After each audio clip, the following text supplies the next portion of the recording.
Porte-voix de près de 110 000 francophones qui ont choisi Toronto, l'ACFO, entendez Association des communautés francophones de l'Ontario, existe depuis 40 ans. Membre de l'Assemblée de la francophonie, elle s'est donnée pour mission de rassembler afin de faire valoir les droits de la communauté francophone au niveau politique, culturel et économique. Son engagement s'inscrit dans la reconnaissance de la diversité des communautés francophones du Grand Toronto. Depuis le 21 décembre 2018, Serge Paul a été élu président de cet organisme en succédant à Constant Wabou. Pur produit du multiculturalisme, il est originaire de France, né en Iran, de père français et de mère égyptienne. Serge Paul est un professionnel du marketing et des relations publiques. Serge Paul est l'invité de cette édition. Bonjour et bienvenue dans l'édition Regard. Je suis Herman Liguet.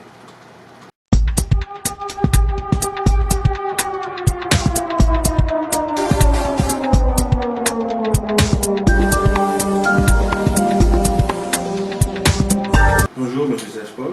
Bonjour. Bienvenue dans l'émission Regard. Merci d'avoir accepté d'être le premier invité de la saison 2019-2022 Regard. Avec plaisir. Donc l'émission à proprement parler sera divisée en deux parties. Oui. La première partie qui parlera de vos motivations en tant que président de l'ACFO, D'accord. de vos différents objectifs. Et la deuxième partie, notamment, on parlera de l'ACFO en général, de certaines actions que l'ACFO a menées pour le bonheur de la communauté francophone. Avec plaisir. D'accord. Qui est Serge Paul? Oh là. On entend Serge Paul dans la communauté, mais qui il est au juste?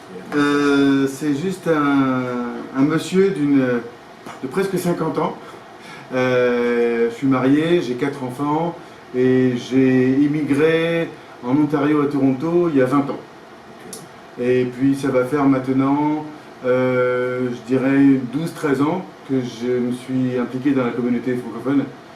Comme beaucoup de francophones au début, j'étais vraiment immergé chez les anglophones et je dois avouer que je ne connaissais même pas du tout l'existence de la communauté francophone. Et puis donc en m'impliquant et en travaillant dans ces communautés francophones, j'ai appris à la connaître et à la défendre. Aujourd'hui, vous êtes président de l'ACFO. Quelles ont été vos motivations pour votre postuler à ce poste? Donc j'ai connu l'ACFO depuis plusieurs années, des différentes actions qu'elle menait. Et puis le mandat et le but de l'ACFO est vraiment important à mes yeux. J'ai attendu d'avoir plus d'expérience dans mon domaine et plus de networking et de réseautage. Et puis avec ce qui s'est passé au mois de décembre, la montée et le renforcement de la communauté francophone à cause des coupures du gouvernement actuel ont fait que je me suis dit tiens, c'est le bon moment de peut-être de prendre les rênes de l'ACFO et de surfer entre guillemets sur cette vague franco-ontarienne qu'on voit depuis quelques mois, qui existait depuis très longtemps, mais qui ne se soulevait pas entre guillemets ou qui ne sortait pas comme elle est sortie ces quelques mois. Ok. Vous avez dit tantôt que vous êtes impliqué dans la communauté francophone depuis plus de 10 années. Oui.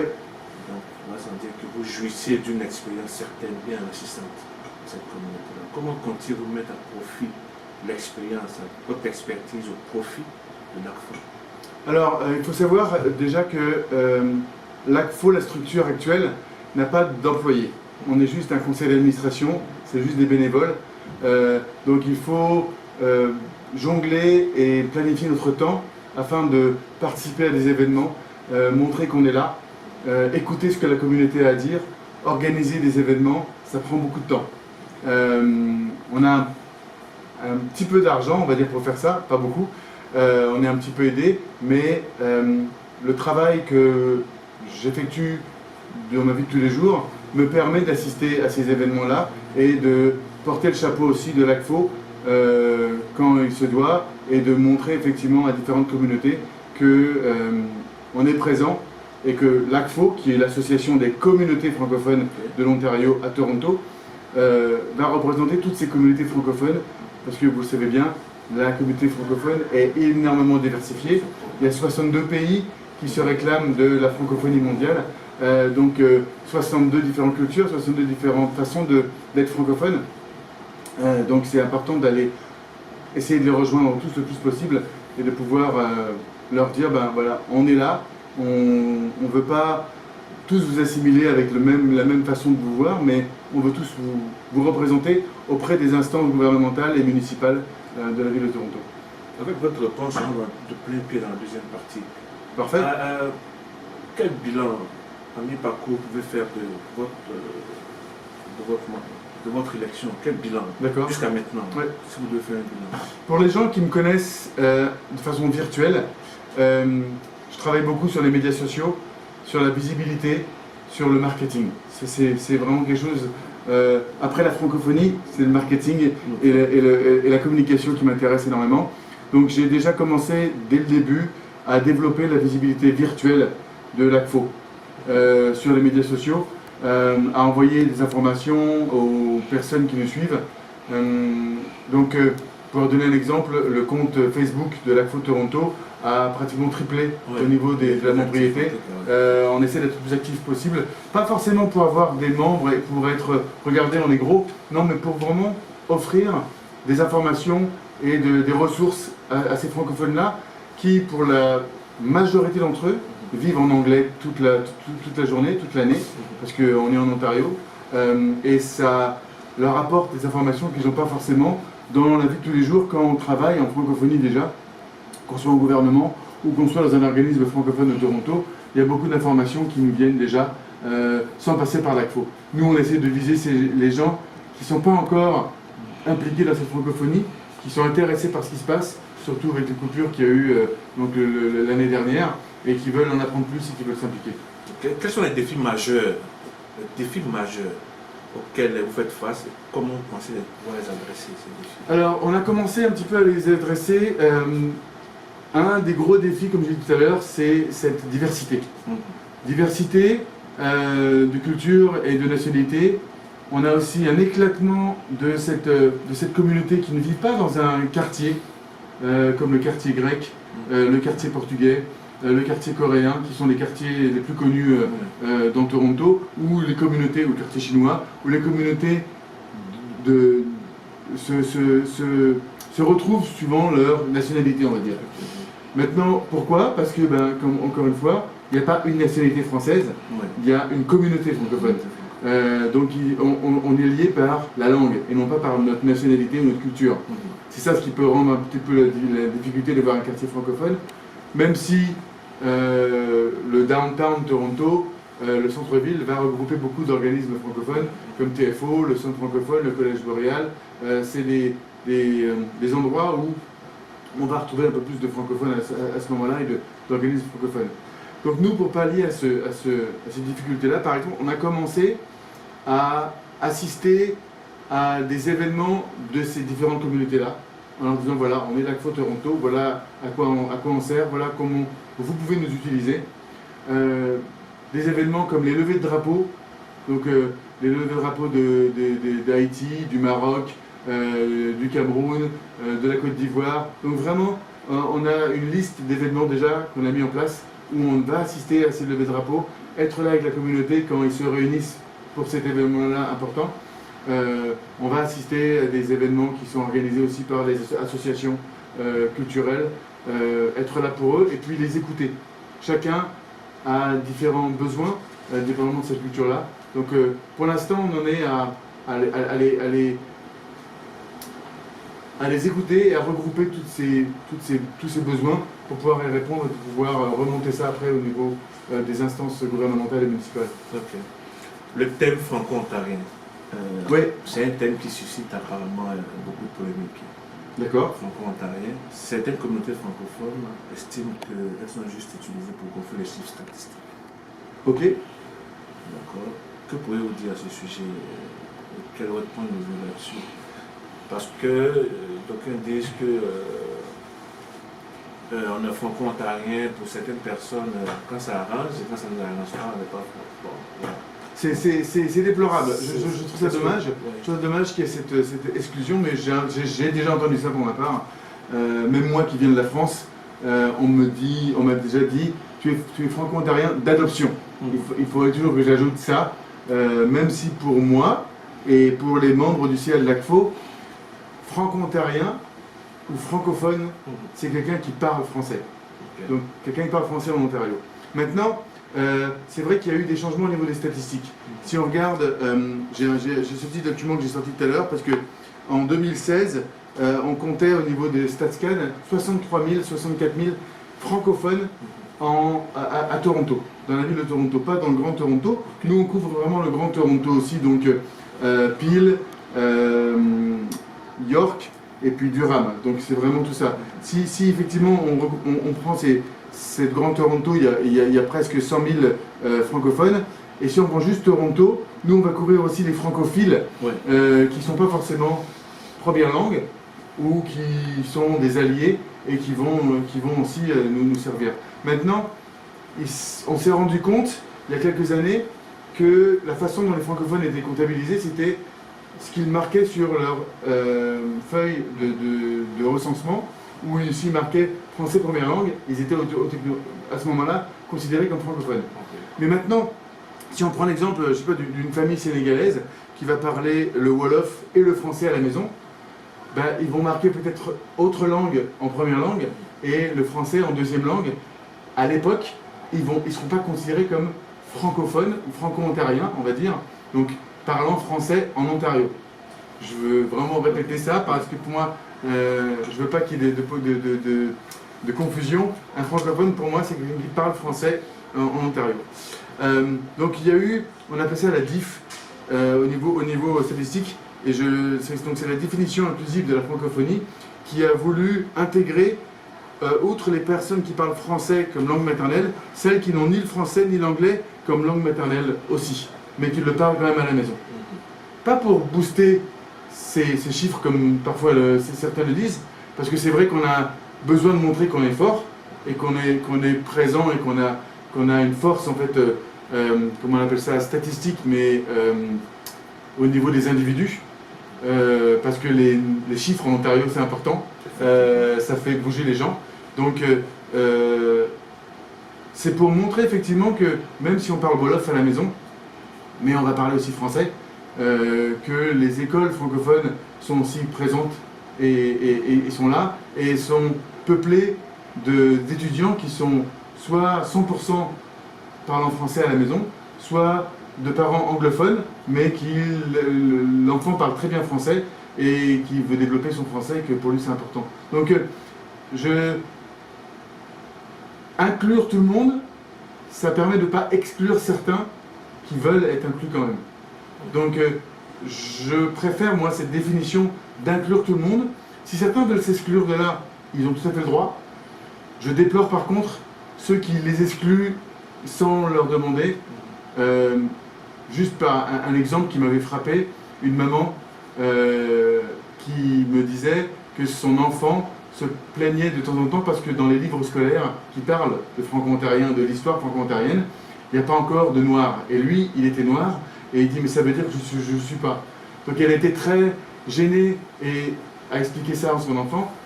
Je vais essayer de donner quelques conseils en lui disant que ça évolue et que grâce à l'arrivée des immigrants et des nouveaux arrivants, ça rend cette francophonie plus riche et ça fait évoluer cette langue et ça la rend plus belle. Donc il fallait effectivement qu'il soit fier, et s'il voulait être franco-ontarien et s'il veut le dire, il a tout à fait le droit et il n'a pas besoin de se référer forcément à ce qu'il voit dans les livres pour l'instant.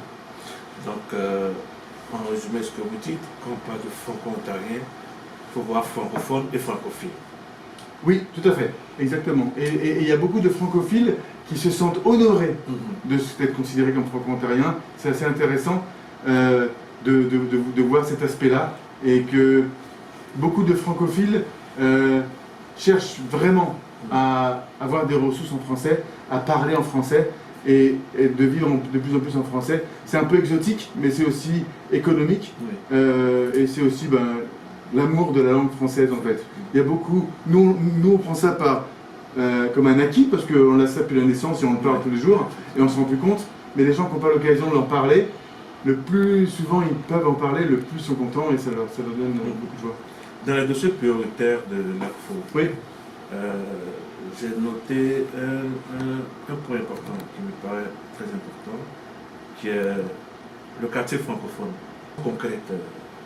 Alors donc ça c'est un dossier qui est sur la table depuis très très longtemps sur l'ACFO et les différents conseils d'administration de l'ACFO qui m'ont précédé. et qui essaye de trouver des financements pour créer un quartier ou une maison de la francophonie où il y aurait plusieurs organismes communautaires qui seraient présents et qui aurait une possibilité pour développer une vie francophone autour de cette maison et autour de ces quelques rues de quartier, un peu comme le quartier grec ou le quartier coréen dont j'ai parlé tout à l'heure. Donc ça, il y a un groupe de francophones de plusieurs différents organismes qui travaillent depuis de nombreuses années à ce quartier-là. J'avoue que depuis que je suis arrivé au CA, peut-être avant aussi, je n'ai pas l'historique, on s'est moins impliqué dans cette maison de la francophonie, au quartier francophone. On essaye vraiment d'aller au plus large, comme j'ai dit, les médias sociaux, les différents événements des différentes communautés francophones. On est en train d'organiser aussi le 25 septembre, qui est la journée du drapeau franco-ontarien depuis 7 ans maintenant. Donc c'est nous qui allons l'organiser à l'Hôtel de Ville.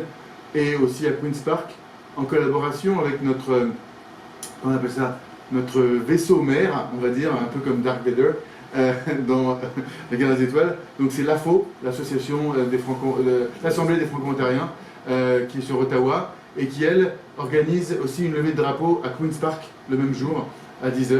Donc nous, on va enchaîner ça pour lever de drapeau à la ville de Toronto, parce que c'est ça ce qu'on représente, avec la communauté et les écoles francophones. Donc on travaille là-dessus.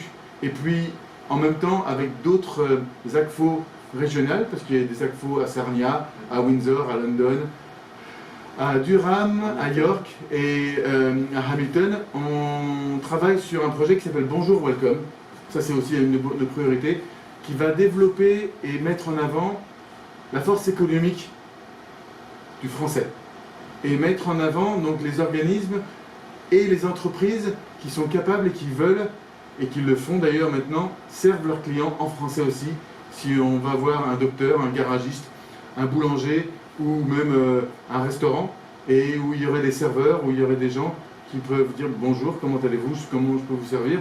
Ça permet de pratiquer le français si on n'a pas l'occasion de le pratiquer à la maison, et aussi de dire, ben voilà, regardez, grâce à ces francophones, il y a tant d'économies qui se développent, tant de choses qui se développent. La vision de l'Ontario est très business, et le plus on va leur montrer que le francophone c'est aussi business, ça apporte de l'argent, le mieux, différemment on va être considéré en fait. Il y aura peut-être moins de choses qui vont se passer malencontreuses et qui ont eu lieu malheureusement avec l'Université de l'Ontario francophone et puis le bureau du commissaire au service français. Dernière question, troisième partie de mes questions. Ouais. C'est une question à deux volets. D'accord. L'élection du comité francophone, dont la période de candidature a été prolongée, je crois, Oui. jusqu'au 3 septembre C'est ça. 2019. Ils ont dit qu'il y a une liste groupée dont fait partie, qui a été déposée au niveau de la municipalité. Mmh. Alors que le règlement stipule bien que les candidatures doivent être individuelles. Alors ma question, à quoi répondrait cette candidature groupée? Et puis est-ce que selon vous c'est la meilleure approche pour une meilleure représentativité au niveau de la diversité francophone? Donc chaque candidature a effectivement été individuelle. Même dans le cas de cette candidature-là, chaque candidature a été individuelle. Et il y a eu effectivement un nombre de personnes qui ont été, comment dire, approchées en disant on va faciliter peut-être le choix ou comment dire rendre la sélection plus rapide pour qu'on puisse avancer les choses. Maintenant, la mairie, elle a tout à fait, elle fait son travail et c'est à elle de décider. Il semblerait qu'il y a eu énormément de personnes qui se sont inscrites, donc je suis très très content pour ça. Nous, ce groupe-là a été proposé pour faciliter les choses entre guillemets. Maintenant, chaque cas va être revu de façon complètement individuelle. Je crois que la conseillère municipale Jennifer McKelvey, qui parle français d'ailleurs, c'est la seule qui parle français, va présider ce comité. Et puis donc ils ont décidé de vraiment revoir chaque candidature. Donc je pense que ça a eu un bienfait entre guillemets parce que ça a donné l'occasion à la mairie de vraiment faire son travail entre guillemets et de regarder chaque candidature et pas de se dire tiens on va être aidé par-ci par-là. Donc je je suis très content qu'il y a eu cette sélection et puis eh ben, on attend de voir le résultat très bientôt et qu'on puisse travailler avec la mairie de façon conjointe. Mais nous, on travaille déjà, nous en tant qu'Agfo Toronto, avec nos contacts à la mairie pour pouvoir développer beaucoup de choses par rapport aux demandes de la communauté. Donc il y aura ce travail-là au niveau du comité des affaires francophones de la ville de Toronto. Et puis nous, on va travailler aussi au niveau de l'Agfo pour les aider et puis aider le conseil municipal et le maire de Toronto pour faciliter en fait les communications et le travail auprès de la francophonie. Okay. Un mot de fait, un message à l'endroit de toute la communauté francophone. N'hésitez pas à demander vos services en français, même si parfois ça peut être embarrassant. Parfois on est surpris par le résultat. Il y a des façons moins embarrassantes, on va dire, si les gens sont un peu timides, où ils vont se dire tiens, je ne vais pas demander ça au téléphone parce que je vais rester 3 heures avec l'entreprise que je téléphone pour avoir un service en français. Mais si vous allez à votre distributeur de billets, si vous prenez votre carte bancaire et que vous demandez à votre banque de faire le service en français, si vous appuyez sur français sur la machine pour scanner vos courses, toutes ces entreprises-là vont enregistrer le fait qu'on a demandé le service en français à la machine. Donc c'est pas embarrassant, il n'y a pas quelqu'un qui va vous dire « Ah, encore quelqu'un qui parle français ». Non, non, la machine, elle obéit. Et ça va être enregistré, ça va faire des statistiques, et ça va augmenter le nombre de personnes qui demandent un service en français. Si les corporations se rendent compte de ça, ils vont développer encore plus le service en français parce qu'ils vont se rendre compte que leur clientèle parle de plus en plus français. Si eux font ça, les municipalités et le gouvernement, ils se rendent compte aussi, et ils vont bouger aussi. Et donc moi, j'ai un motto que j'essaye un peu d'appliquer à l'Agfo Toronto, c'est si vous essayez de dormir avec un moustique dans la chambre, jamais vous pourrez dormir. Ouais. Donc on est le moustique et il ne faut pas avoir peur d'être trop petit. On a une force et nous à l'Agfo Toronto, on va être là pour la démontrer. Okay, merci M. Serge pour le dialogue. Avec plaisir, merci à vous.